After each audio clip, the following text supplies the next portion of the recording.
মিষ্টি জিনিস আমার একদমই পছন্দ না, কিন্তু পুডিং আমার ভীষণ পছন্দের একটা জিনিস।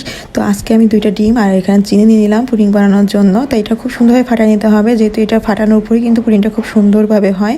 আর এখানে আমি নিয়েছি গরুর দুধ আর একটু লিকুইড দুধ নিয়ে নিলাম। আমি দুধের খাবার আসলে অনেক বেশি মজা হয় সেটা যদি একটু পারফেক্টলি করা যায়। তো এটা সুন্দরভাবে এটা এরকম ফাটিয়ে নিলাম। আর এই যে মিক্সড করা যে ডিমটা সেটাও আমি দিয়ে দিলাম। আর এখানে এলাচের ভিতরে দানাটা আমি ফাটা এইভাবে দিলাম। এভাবে করে দিলে হয় কি, যে মুখে যখন বাঁধে খেতে কিন্তু ভীষণ ভালো লাগে। তো আমরা এখানে পুডিং বানানোর জন্য রেডি করতেছিলাম সব কিছু। আর এখানে আমার আম্মা চলে আসছে, সেও আমার সাথে হাতে হাতে করতেছিল। আর এই যে এটা দিয়ে দিলাম হচ্ছে আপনার কেরামির করার জন্য। তো এখানে কেরামির করতে আমি আসলে এটা নিচ্ছি।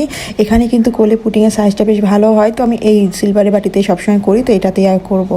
তো আমি কেরামিনটা সুন্দরভাবে করে নিচ্ছি। দেখি কালারটা যখন এরকম হয়ে গেছে, তো আমি এটা চারিদিকে এরকম মিশাই দিচ্ছিলাম যাতে করে মিশ্রণটা খুব সুন্দর আসে। আর এখানে দুধ আর ডিমের মিশ্রণটা খুব ভালোভাবে আরও একবার আমি ফাটাই নিচ্ছি। এই মেশিন যদি করলে না খুব সুবিধা হয়।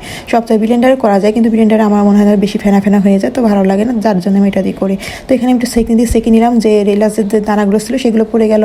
আর এখানে এই যে কাজ করতে লেগে গেছে ম্যাডাম। তো এই যে দুষ্টামি করতে করতে এই যে আমাদের পুডিংটা আমরা বসাই দিই। তো ব্যাস এই যে হয়ে গেল। আর এটা দেখার কিন্তু একটা সপ্তাহে ওয়ে হচ্ছে, এরকম কাটি দিয়ে দেখলে পরে বোঝা যায় এটা আসলে হয়েছে কিনা। তো আমার পুডিংটা হয়ে গেল। তো কেমন লাগলো বলবেন। Tata, by.